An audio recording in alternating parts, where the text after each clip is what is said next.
Welcome to the slop farm. Enjoy the video. You start by confirming exactly which Kraken model you have and which port you'll use. This determines drivers and audio routing.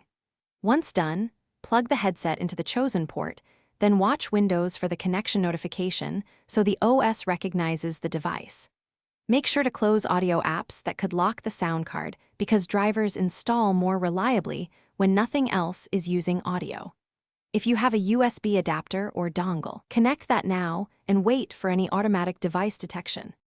Now install Razer Synapse to access EQ, mic options, and firmware updates. You need this for advanced features. During installation, allow driver packages and accept prompts so Windows can add the audio device drivers. Reboot if requested because firmware flashes or driver swaps often require a restart.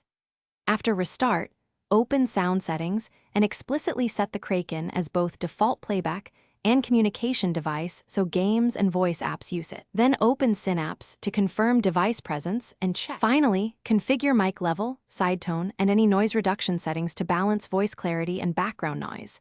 You do this in Synapse or Windows microphone settings because proper levels prevent clipping or faint audio. Next, test audio with a game and a voice call to verify chat/game balance and latency. Make equalization changes as needed. If something fails, first reconnect the headset and try another port. If that does not work, reinstall drivers and Synapse. This fixes corrupted installs and often restores full functionality.